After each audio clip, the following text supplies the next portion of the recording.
Welcome to doctor Maithili's music therapy channel. இன்றைய பதிவிலையும் role defining in middle age அப்படின்ற தலைப்பில் சில செய்திகளை பகிர்ந்துக்கலாம். இது நாள் வரைக்கும் இத்தனை பதிவுலையும் நம்ம என்ன பார்த்துருக்கோம், நம்மளோட வயதுக்கு தகுந்த மாதிரி நம்ம நடந்துக்க வேண்டிய முறைகளை பற்றி பார்த்துருக்கோம். அதுதான் பார்த்துக்கிட்டு வரோம். ஆனால் இப்போ என்ன செய்யலான்னு கேட்டால், இந்த புது வருஷத்தில் நம்மளுக்கு என்ன வேலை கிடைச்சிருக்கோ அதுக்கு தகுந்த மாதிரி நம்மளோட ரோல் எப்படி செய்யணும் அப்படின்னு பார்க்கலாம். இதை நம்ம பார்த்துக்கிட்டு தான் இருக்கோம். அதை நம்ம தொடர்ந்து அன்றாட வாழ்க்கையில் எப்படியெல்லாம் என்ன ரோல் பண்ணுறோம் அதெல்லாம் செய்யணும்னு சொல்லிக்கிட்டு தான் வரோம். இருந்தாலும் ஒரு ஆசிரியராக இருக்கிறாங்க, ஆசிரியரோட ரோல் என்ன, அந்த வேலைக்கு நம்ம தயார் பண்ணிக்கிறோம், அதுக்கு உண்டான ட்ரைனிங்லாம் நம்ம எடுக்கிறோம் அப்படின்னு சொல்லும் பொழுது அந்த வேலையில் என்ன விதமான செய்திகளை நம்ம பகிர்ந்துக்கணும். நம்மளுக்கு மாணவர்கள் இருப்பாங்க, 5ஆம் வகுப்பு மாணவர்களாக இருந்தாலும் 12ஆம் வகுப்பு மாணவர்களாக இருந்தாலும், இன்னும் மேற்படிப்பு படிக்கிற கல்லூரியில் இருக்கிற மாணவர்கள், இல்லைன்னா ஆராய்ச்சியில் இருக்கிறவங்க, முனைவர் பட்டம் படிக்கிறாங்கன்னு சொன்னாலும் எல்லாருமே மாணவர்களோட கேட்டகரியில் தான் இருப்பாங்க.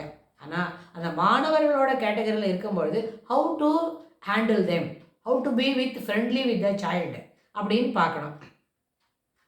ஒரு 5 அல்லது 6 வயசு இருக்கிற ஒரு குழந்தைகிட்ட போய் ரொம்ப கடுமையாக நடந்துக்க வேண்டாம். ஒரு 1ஆம் வகுப்பு இல்லை 2ஆம் வகுப்பு படிக்கிற ஒரு குழந்தைக்கு நம்ம ஒரு ஆசிரியர்னு வைங்களேன், அந்த குழந்தைகளுக்கு அன்பை தவிர வேறு எதுவுமே காட்ட வேண்டாம். நம்மளோட தமிழாசிரியர் வருவாங்க, நம்மளோட விசுவாசமாக பேசுவாங்க. நம்ம தமிழாசிரியர் வருவாங்க, நம்மளுக்கு இலக்கணம் சொல்லிக் கொடுக்கறத பற்றி ஒரு பிரச்சனையும் இல்லை. அவங்க அதுக்கு தகுந்த மாதிரி இனிமையாக எளிமையாக பரிவோட சொல்லி கொடுப்பாங்க அப்படின்னு. ஏன்னா அந்த வயதில் ஒரு கடுமையை எதிர்நோக்க வேண்டிய அவசியம் அந்த பிள்ளைங்களுக்கு இல்லை. வீட்டில் அவங்கள எப்படி வளர்க்குறாங்களோ அதை பற்றி நமக்கு தேவையில்லாத விஷயம். ஆனால் அவங்க நல்லபடியாக இருந்தாங்கன்னு சொல்லுங்க, அந்த ஆசிரியர் சமூகத்துக்கு இது ஒரு சிறப்பு தரும் இந்த வயதில். ஆனால் ஒரு 5 அல்லது 6ஆம் வகுப்பு படிக்கும்பொழுது அப்போ என்ன செய்ய வேண்டாம், நம்ம இந்த அளவுக்கு அன்பு பரிவு மட்டும் காட்ட வேண்டாம், அதோட கூட கடுமையும் காட்டலாம். ஏன்னு கேட்டால் 10 வயது இருக்கிற பசங்களுக்கு 5ஆம் வகுப்பு படிக்கிறாங்கன்னு சொன்னாங்க. அப்போது ஆசிரியர் அன்பா பாடம் நடத்தும் பொழுது அவங்க சொல்கிறத நம்ம சரியாக கேட்கல, நம்மளோட வேலையை நம்ம சரியாக செய்யலை அப்படின்னா அவங்க கடிந்து கொள்ளவும் செய்வார்கள் அப்படின்றத நம்ம புரிய வைக்கணும். அப்போ தானே கடுமையாக இருந்தால் தான் நம்ம எப்போவுமே எளிமையாக இருக்கிறாங்க, விசுவாசமாக இருக்கிறாங்க, பாசமாக நடத்துகிறாங்கன்னு சொன்னால் அவன் படிக்காத போயிடுவான். ஏன்னா அந்த வயசில் நிறைய டைவர்ஷன் இருக்கும். டைவர்ஷன் இருந்தால் படிப்பு ஏறாது போயிடுச்சுன்னா பள்ளிக்கு வரக்கூடிய அந்த பொருளே இல்லாத போயிடும். ஸ்கூலுக்கு எதுக்கு போகிறோம், நம்ம அத்தனை பேரும் படிக்கிறதுக்கு தான் போகிறோம், படிக்கிறோம், அறிவு வளர்த்துக்கணும், அதுக்காக தான் போகிறோம். அந்த பர்பஸே சால்வ் ஆகலைன்னா அவங்க என்ன பண்ண மாட்டாங்க, நம்ம பள்ளிக்கூடம் வர்றது சிறப்பு இல்லைன்னு ஆயிரும். அதனால் அந்த வகுப்பில் பாடம் சொல்லி கொடுக்கும் பொழுது நிச்சயமாக கடுமையை காட்டணும். சரி, கல்லூரிக்கு போகிறாங்க, கல்லூரிக்கு போனோடனே எப்போ பார்த்தாலும் கொஞ்சுவாங்களா, உன்னை தேர்ட் பார்ட்டியாக தான் பார்ப்பாங்க. அங்கே என்ன கிடைக்காது, no consideration for your activities.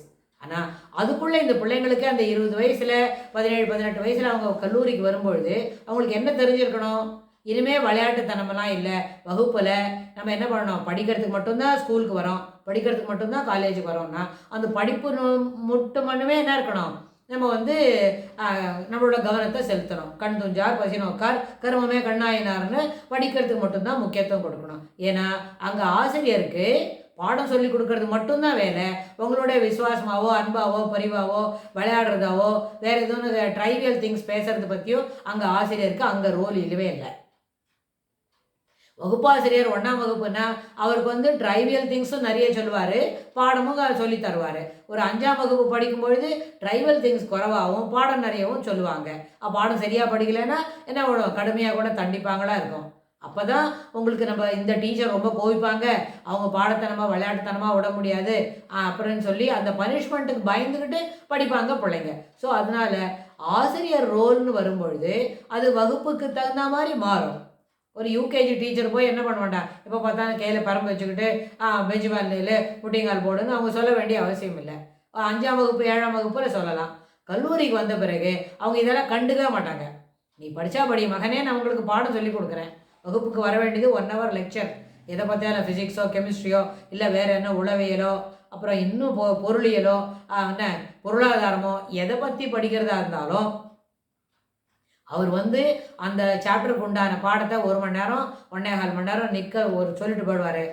மனசில் வாங்கிட்டா உன்னோட சாமர்த்தியம், நீ நல்லபடியாக தேர்வு எழுதோ மதிப்பெண்கள் கிடைக்கும். மனசுலேயே வாங்கலை, தலைக்கு மேலேயே போயிடுது. காது உள்ள வந்து தலைக்கு போனால் தானே போகும், என்ன போகும், அது தலைக்கு மேலே போயிடுச்சுன்னு சொன்னால் அதில் அங்கே உங்களுக்கு இடமே இல்லை. நீங்கள் ஏன் படிக்கலை, ஏன் மதிப்பெண் வாங்கலைன்னு உங்களை யாரும் கண்டித்து கேட்க மாட்டாங்க. ஸோ ஆசிரியர் ரோல், வகுப்பாசிரியர் என்ன மாதிரி செய்யணும்னா இது அத்தனையுமே அவங்க செய்ய முடியும். நிறைய ஆசிரியர்கள் இது போல் செய்கிறாங்க. ஆனால் சில ஒரு சின்ன பர்சன்டேஜில் இருக்கிறவங்க இதை மாற்றி செய்யறதுனால நிறைய அளவில் அங்கங்கே என்ன நடக்கிறது, குளறுபடி நடக்கிறது, சில சமயம் பனிஷ்மெண்ட் ரொம்ப ஹார்ஷாக போகிறது. அப்போ இதில் இன்னொன்று கூட, ஆசிரியர் மிரட்டுவாங்க, கோவிப்பாங்கன்றது மட்டும் தெரிஞ்சாலே அவங்க சிறப்பான என்ன பண்ணால் அவங்களோட பர்ஃபார்மன்ஸை நம்ம என்ஹான்ஸ் பண்ண முடியும் அப்படின்னு இந்த பதிவில் நம்ம சொல்லிக்க விரும்புகிறோம். ஆனால் எது போல் அவங்க கடுமையாக நடந்துக்கணும் அப்படின்னா அதுக்கு சொல்லிக் கொடுக்க வேண்டாம். சமயத்துக்கு தகுந்த மாதிரி அவங்க என்னெல்லாம் செய்தால் அந்த மாணவர்கள் படிப்பாங்களோ, அவங்களோட பர்ஃபார்மன்ஸில் என்ன அடுத்த நிலைமைக்கு போவாங்களோ அதை மட்டும் செய்தால் போகிறோம். அப்படின்னா ஒரு 40 வயசில் இருக்கிற ஒரு ஆசிரியர் எப்படி நடந்துப்பாங்க, இந்த உமன் ரோல் எல்லாம் அதில் அப்ளிகபிள் ஆகும். ஒரு 40 வயசில் இருக்கிற மேல் ஆசிரியர் என்னெல்லாம் பண்ணுவாங்க, இதெல்லாம் அதில் ஏற்புடையதாக இருக்கும். அதே மாதிரி ஒரு இண்டஸ்ட்ரியல் செட்டிங்கில் இருந்தாலும் வேறு இன்னொரு தொழில்துறையில் இருந்தாலும் இது அத்தனையுமே பொருளுடையது தான், ரோலுக்கு தகுந்த மாதிரி.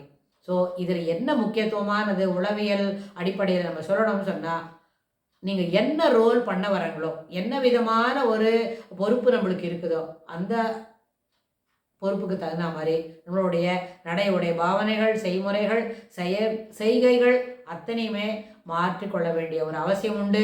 அதுக்கு தகுந்த மாதிரி ராமருடைய வேஷம் போட்டுட்டு ஒரு ரவுடி போல நடந்துக்கூடாதுன்னு வகுப்பாசிரியருக்கு வர அவருக்கு ஹாஸ்யத்துக்கு சொல்லுவாங்க. அதுபோல் என்ன ட்ராமாவில் நடிக்க வரமோ, ஏன்னா life is not rehearsal, it is what we make of it, it is a live event. ஒரு சின்ன குழந்தையோட பழகணும்னு சொன்னால் அங்கே என்ன இருக்கணும், அன்பும் பரிவும் பாசம் மட்டும்தான் இருக்கணும். ஏன்னா இந்த பிள்ளைங்க இதெல்லாம் பார்த்து கற்றுக்கிறது இல்லையா, அதில் நல்லபடியான அதுக்கு அந்த குழந்தைக்கு ஒரு நல்ல ஒரு மாடல் கிடைக்கும் அப்படின்னு சொல்லி இந்த பதிவை நிறைவு செய்கிறோம். இதுக்கு தொடர்புடைய செய்திகளை வரப்போகிற பதிவுகளிலும் பார்க்கலாம். தேங்க்ஸ் ஃபார் வாட்சிங்.